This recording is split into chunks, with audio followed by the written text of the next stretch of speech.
మాదాపూర్ లో హీరో నాగార్జునకు చెందిన N convention ని కూల్చేసింది హైడ్రా. ఎన్ కన్వెన్షన్ కు వెళ్లే రోడ్లన్నీ బంద్ చేసి భారీ బందోబస్తు నడుమ ఈ కూల్చివేత పనుల్ని కొనసాగించారు. తెల్లవారుజామునే కూల్చివేతల్ని మొదలుపెట్టారు. ఎన్ కన్వెన్షన్ తో పాటుగా తుమ్మిడికుంట చెరువు అవతలి వైపు భవనాల్ని కూడా కూల్చేశారు. ఎన్ కన్వెన్షన్ పట్టా భూమిలో కట్టామని, అది ప్రైవేట్ స్థలంలో నిర్మించిన భవనమని వివరణించారు నాగార్జున. స్టే ఆర్డర్లు, కోర్టు కేసులకు విరుద్ధంగా ఎన్ కన్వెన్షన్ కూల్చడం బాధాకరమన్నారు. ఎలాంటి నోటీసులు ఇవ్వకుండా కూల్చడం సరికాదన్నారు. కోర్టు వ్యతిరేకంగా తీర్పిచ్చి ఉంటే తానే కూల్చేవాడినన్నారు నాగార్జున. తుమ్మిడికుంటలోని అనధికార నిర్మాణాల్లో ఎన్ కన్వెన్షన్ ఒకటన్నారు హైడ్రా కమిషనర్ రంగనాథ్. చెరువులోని ఎఫ్టీఎల్లో ఎకరా 12 గుంటలు, బఫర్ జోన్ పరిధిలోని 2 ఎకరాల 18 గుంటల్లో ఎన్ కన్వెన్షన్ నిర్మించారని చెప్పారు. ఈ నిర్మాణానికి జీహెచ్ఎంసీ నుంచి అనుమతులు లేవన్నారాయన. కన్వెన్షన్ కూల్చివేతపై స్టే ఇచ్చింది హైకోర్టు. కూల్చివేతలు ఆపేయాలంటూ మధ్యంతర ఉత్తర్వులు కూడా జారీ చేసింది. ఎన్ కన్వెన్షన్ కూల్చివేతలు ఆపేస్తూ స్టే ఇవ్వాలంటూ దాని యజమాని సినీ హీరో అక్కినేని నాగార్జున హైకోర్టులో హౌస్ మోషన్ పిటిషన్ దాఖలు చేశారు. తల్లిదండ్రులు కావడం ఇంకా కలగానే ఉందా? అపోలో ఫర్టిలిటీతో మీ కలను నిజం చేసుకోండి. ఉచిత సంప్రదింపుల కోసం కాల్ చేయండి 9953420368. హైదరాబాద్ లో 2014 నుంచి 2023 మధ్య చెరువులు భారీగా ఆక్రమించారన్నారు డిప్యూటీ సీఎం భట్టి. ఆక్రమణల వెనుక పెద్ద పెద్ద సంస్థలు, వ్యవస్థలు ఎవరున్నా బయట పెడతామన్నారు. శాటిలైట్ ఫోటోస్ ఇవ్వాలని అధికారుల్ని ఆదేశించామని చెప్పారు. ఎన్ కన్వెన్షన్ ని తుమ్మిడికుంట చెరువును ఆక్రమించి నిర్మించారని కోమటిరెడ్డి వెంకటరెడ్డి ఈ నెల 21న హైడ్రా కమిషనర్ రంగనాథ్ కి ఫిర్యాదు చేశారు. మ్యాప్ ని జత చేస్తూ ఆక్రమణలపై తక్షణమే చర్యలు తీసుకోవాలన్నారు. మంత్రి ఫిర్యాదు మేరకు హైడ్రా కమిషనర్ విచారణ చేపట్టారు. ప్రభుత్వ ఆస్తుల్ని ఎవరు ఆక్రమించినా సరే చూస్తూ ఊరుకోమన్నారు జూపల్లి కృష్ణారావు. భవిష్యత్తులో అలాంటివి జరగకుండా అన్ని చర్యలు తీసుకుంటామని చెప్పారాయన. ఏ శాఖ పనిని ఆ శాఖ చూసుకుంటుందని ఢిల్లీ పర్యటనలో వ్యాఖ్యానించారు జూపల్లి. హైడ్రా పేరుతో హై డ్రామా నడిపిస్తున్నారని విమర్శించారు కేంద్ర మంత్రి కిషన్ రెడ్డి. అక్రమ నిర్మాణాలపై ఇన్ని రోజులు ఏం చేశారంటూ ప్రశ్నించారు. పాలకులు, అధికారులు కుమ్మక్కైపోయి అనుమతులిచ్చేశారా? అక్రమ నిర్మాణాలకు నీళ్లు, కరెంటు ఎవరిచ్చారంటూ నిలదీశారు. ఎన్ కన్వెన్షన్ కూల్చివేతలపై స్టే ఇవ్వడం సరికాదన్నారు మెదక్ ఎంపీ రఘునందన్ రావు. బరాబర్ కూల్చాల్సిందే అన్నారు. ఎన్ కన్వెన్షన్ ని కూల్చాలని 2014లో తీర్పిచ్చారని అప్పుడెందుకు కూల్చలేదంటూ ప్రశ్నించారు. బఫర్ జోన్ లోని అక్రమ కట్టడాల్ని కూల్చాలని 2010లోనే హైకోర్టు తీర్పిచ్చిందని గుర్తు చేశారాయన. కశ్మీర్పై కాంగ్రెస్ కుట్రలు చేస్తోందన్న పురంధేశ్వరి.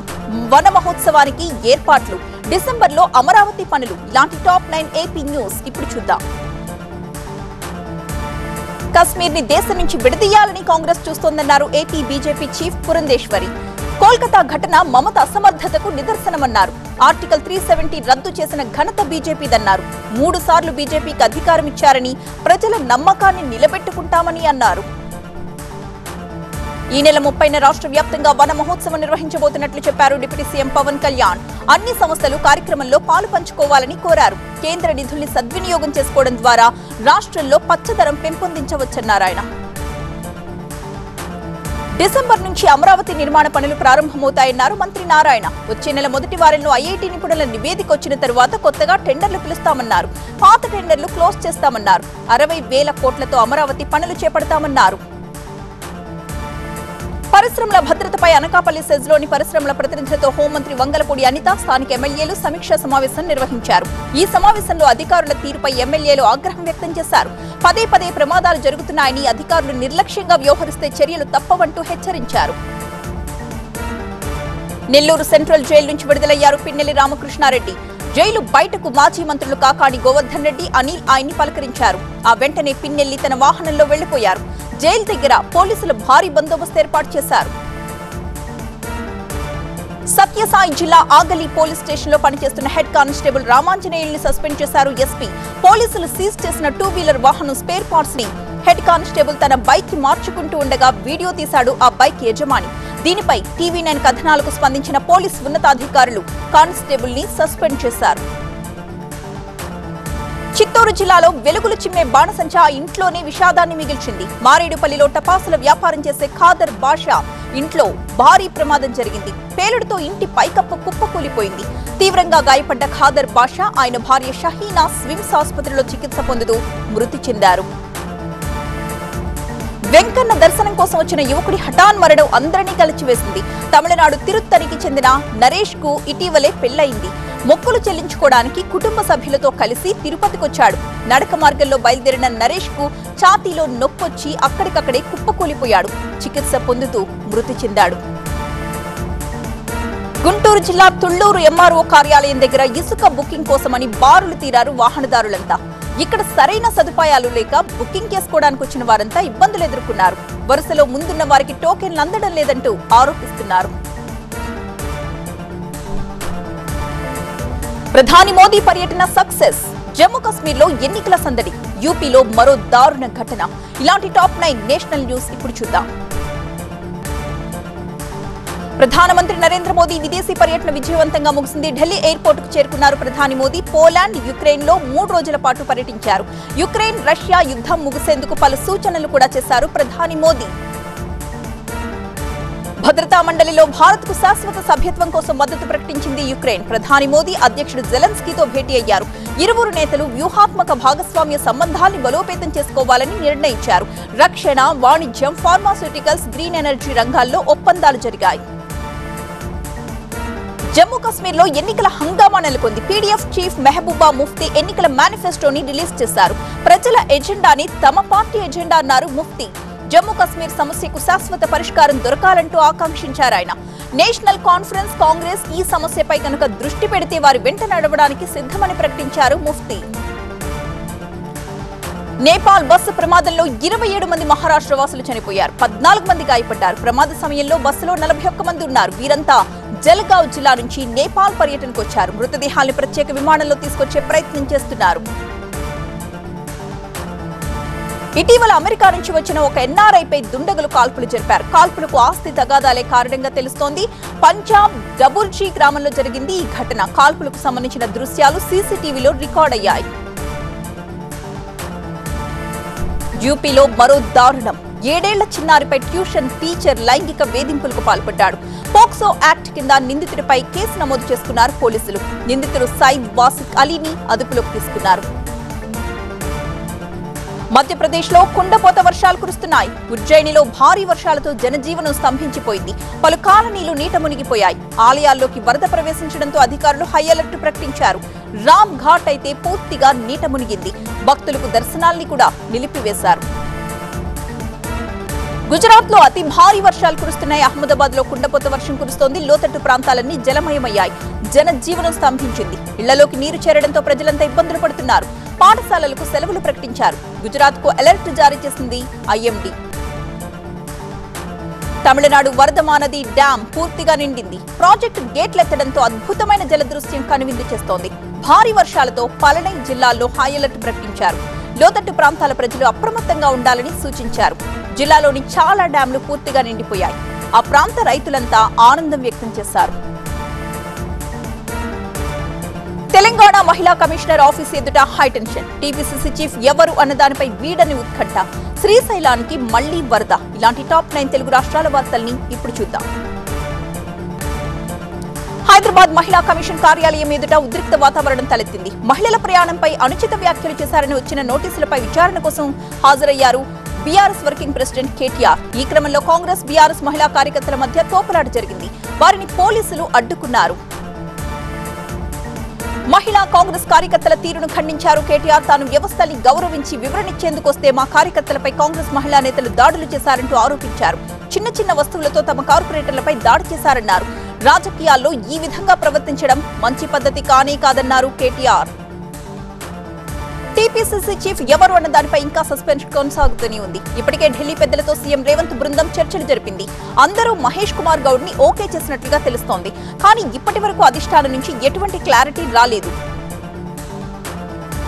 తెలంగాణ ప్రభుత్వ సలహాదారు వేం నరేందర్ రెడ్డి పేరుతో ప్రభుత్వ ఉద్యోగాలు డబుల్ బెడ్రూమ్ ఇప్పిస్తానని మోసాలకు పాల్పడుతున్న ముఠాని రాచకొండ పోలీసులు అరెస్ట్ చేశారు. వారి నుంచి 98 నకిలీ డబుల్ బెడ్రూమ్ల పత్రాలు, కీసర ఆర్డీఓ స్టాంపులు, 1,97,000 నగదు స్వాధీనం చేసుకున్నారు. తెలంగాణలో కలెక్టర్లకు సీఎస్ శాంతికుమారి కీలక ఆదేశాలిచ్చారు. రెసిడెన్షియల్ హాస్టళ్లు, పాఠశాలలు తనిఖీ చేయాలని ఆదేశించారు. నెలకోసారి హాస్టల్స్ లో కలెక్టర్లు బస చేసి అక్కడి పరిస్థితులు ఏ విధంగా ఉన్నాయో ఒక నివేదిక ఇవ్వాలన్నారు సీఎస్. తెలంగాణ సైబర్ క్రైమ్ పోలీసులు చేపట్టిన భారీ ఆపరేషన్ సూపర్ సక్సెస్. గుజరాత్ వెళ్లిన తెలంగాణ పోలీసులు ఒక చార్టెడ్ అకౌంటెంట్ తో పాటు మొత్తం 36 మంది మోస్ట్ వాంటెడ్ క్రిమినల్స్ ని అరెస్ట్ చేశారు. మేడ్చల్ మల్కాజ్గిరి జిల్లా ఘట్కేసర్ సమీపంలో ఉన్న గేటెడ్ కమ్యూనిటీ ఇంట్లో డ్రగ్స్ తయారు చేస్తున్న ముఠాని ఎక్సైజ్ శాఖ పట్టుకుంది. వారి నుంచి 30 లక్షల విలువ చేసే దాదాపు 3 కేజీల అల్ఫ్రాజోలం స్వాధీనం చేసుకున్నారు. వారం రోజులుగా ఈ ముఠాపై నిఘా పెట్టారు. ఏలూరు జిల్లా మైసన్నగూడెంలో 2 కుటుంబాల మధ్య ప్రేమ వ్యవహారం కాస్త చిచ్చు పెట్టింది. అక్కంపేటలో 5 రోజుల క్రితం ప్రేమ వివాహం చేసుకున్న జంటకు మైసన్నగూడెంలో ఆశ్రయమిచ్చాడు యువకుడి మేనమామ. యువతి ఆచూకీ చెప్పాలంటూ అతడి ఇంటి దగ్గర బంధువులు ఘర్షణ పడ్డారు. ఎగువ నుంచి శ్రీశైలం జలాశయానికి మళ్లీ వరద పోటెత్తుతోంది. ఇన్ఫ్లో 104,000 క్యూసెక్లు కాగా జల విద్యుత్ కేంద్రాల్లో కరెంటు ఉత్పత్తి చేస్తున్నారు. 69,105 క్యూసెక్లు కిందకు వదులుతున్నారు. ఆర్మూర్లో రైతుల ఆందోళనలు ఆగడం లేదు. అందరికీ రుణమాఫీ చేయడంలో ధర్నా చేపట్టారు రైతులు. ప్రభుత్వం రైతుల మధ్య వివక్ష చూపిస్తోందంటూ ఆరోపించారు. రుణమాఫీ చేస్తేనే కొత్తగా లోన్లు వస్తాయని, వెంటనే ప్రక్రియ పూర్తి చేయాలంటూ డిమాండ్ చేశారు. చౌటుప్పల ఆర్డీఓ ఆఫీస్ ఎదుట రైతులు ఆందోళన చేశారు. RRR పనుల్లో భూములు కోల్పోతున్న తమకు న్యాయం చేయాలంటూ డిమాండ్ చేస్తూ ధర్నాకు దిగారు. రెండో డిజైన్ వల్ల ఎక్కువ భూములు కోల్పోతున్నామని ఆవేదన వ్యక్తం చేశారు. వ్యవసాయ పొలాల్లో కాకుండా పనికిరాని భూముల్లో రోడ్లు నిర్మించాలంటూ డిమాండ్ చేశారు. ఆడుదాం ఆంధ్రాలో జరిగిన అవినీతిని నిగ్గు తెలుస్తామన్నారు రాంప్రసాద్ రెడ్డి. దీనిపై ఇప్పటికే విచారణ మొదలుపెట్టామని చెప్పారు. అవినీతికి పాల్పడ్డ వారిని కటకటాలకు పంపుతామని, సొమ్మును కక్కిస్తామని అన్నారు మంత్రి. భద్రాద్రి జిల్లా పాత సూరారం కోయ గుంపులో కలుషిత నీటితో పలువురు అస్వస్థతకు లోనయ్యారు. 9 మంది 2 రోజులుగా వాంతులు, విరేచనాలతో బాధపడుతున్నారు. వారందరినీ కూడా స్థానిక ప్రభుత్వ దవాఖానాకు తీసుకువెళ్లారు.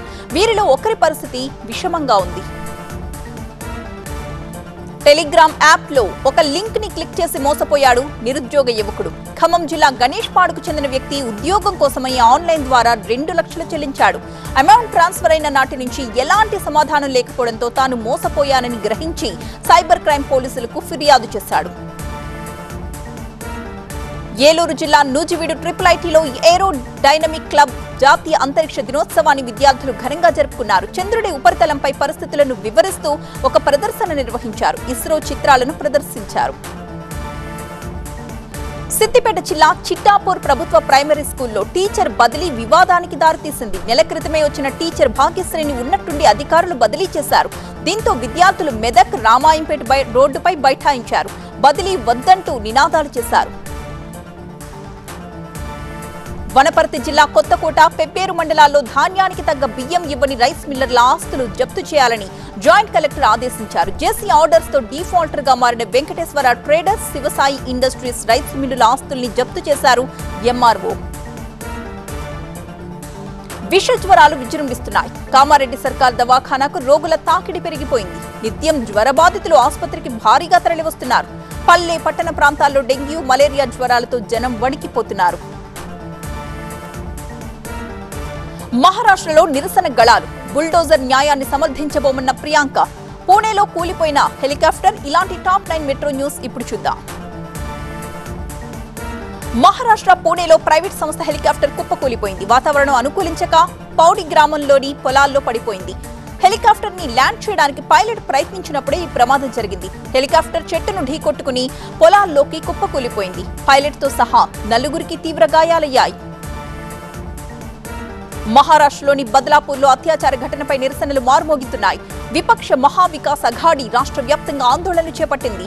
పూణేలో శరద్ పవార్ నేతృత్వంలో ఎన్సీపీ పవార్ వర్గం నేతలు ఆందోళనకు దిగారు. ముఖానికి నల్ల రిబ్బన్ కట్టుకుని ఆందోళన చేశారు. రాష్ట్రంలో శాంతి భద్రతలు పూర్తిగా క్షీణించిపోయాయన్నారు శరద్ పవార్. ముంబైలో ఆందోళనలకు శివసేన ఉద్ధవ్ వర్గం చీఫ్ ఉద్ధవ్ ఠాక్రే నేతృత్వం వహించారు. మహారాష్ట్ర సీఎం ఏక్నాథ్ షిండేపై తీవ్ర స్థాయిలో మండిపడ్డారు ఉద్ధవ్. మహిళలపై అకృత్యాలకు పాల్పడే వాళ్లను కఠినంగా శిక్షించాల్సిన ప్రభుత్వం నిందితులకు అండగా నిలబడుతోందంటూ విమర్శించారు. అటు కోల్కతాలో ఆందోళనలు ఆగడం లేదు. అత్యాచార ఘటనపై నిరసనలు కంటిన్యూ అవుతూనే ఉన్నాయి. స్టూడెంట్ యూత్ ఆర్గనైజేషన్ ఆధ్వర్యంలో ప్రొటెస్ట్ చేపట్టారు. బాధిత కుటుంబానికి న్యాయం చేయాలని, వైద్యులకు రక్షణ కల్పించాలంటూ డిమాండ్ చేశారు. హిందువులు బంగ్లా నుంచి భారత్ రావాలనుకోవడం లేదన్నారు అసోం సీఎం హిమంత బిశ్వ శర్మ. అక్కడే ఉండి పోరాటాన్ని కొనసాగిస్తున్నారన్నారు. బంగ్లాలోనే నివసించడానికి ప్రయత్నిస్తున్నారన్నారు సీఎం. గత నెల కాలంలో బంగ్లా నుంచి ఇండియా వచ్చినట్టు ఒక్క హిందువుని కూడా గుర్తించలేదన్నారు. మధ్యప్రదేశ్ ప్రభుత్వం నిందితులపై ఉక్కుపాదం మోపుతోంది. రేప్ కేసులో నిందితుడింటిని కూల్చేశారు అధికారులు. బందోబస్తు మధ్య బుల్డోజర్తో నీళ్లు నేలమట్టం చేశారు. నేరాలు చేసే ఎవరికైనా సరే ఇదే నిబంధన వర్తిస్తుందని అధికారులు హెచ్చరికలు జారీ చేశారు. బుల్డోజర్ న్యాయాన్ని తాము సమర్థించబోమన్నారు ప్రియాంక గాంధీ. చట్టాన్ని ఎవరు చేతిలోకి తీసుకోకూడదన్నారు. చట్ట పరిధిలో నిందితులకు శిక్ష పడాలన్నారు. శిక్షలు విధించేందుకు కోర్టులున్నాయన్నారు. క్రిమినల్స్ మాదిరిగా ప్రభుత్వాలు వ్యవహరించొద్దని సూచించారు ప్రియాంక. మాలీవుడ్ లో సెక్సువల్ హెరాస్మెంట్ పై కాంగ్రెస్ భగ్గుమంది. తిరువనంతపురంలో యూత్ కాంగ్రెస్ ఆందోళనకు దిగింది. ఫిల్మ్ అకాడమీపై ఇప్పటికీ ప్రభుత్వం చర్యలు తీసుకోవడం లేదని నేతలు ఆరోపించారు. శ్రమ దోపిడీ, లైంగిక వేధింపులతో మాలీవుడ్ ప్రతిష్ట నీరుగారిపోయిందంటూ విమర్శించారు. కేరళ కన్నూర్లోని ముజప్పిలంగడ్ బీచ్ మరో పర్యాటక కేంద్రంగా మారబోతోంది. ఈ బీచ్ ఆసియాలోని అతిపెద్ద డ్రైవింగ్ బీచ్. 4 కిలోమీటర్ల మేర వాక్వే నిర్మిస్తున్నారు. కేరళం టూరిజం డిపార్ట్మెంట్ 230 కోట్లతో చేపట్టిన ఈ ప్రాజెక్టులో 80% పనులు పూర్తయిపోయాయి.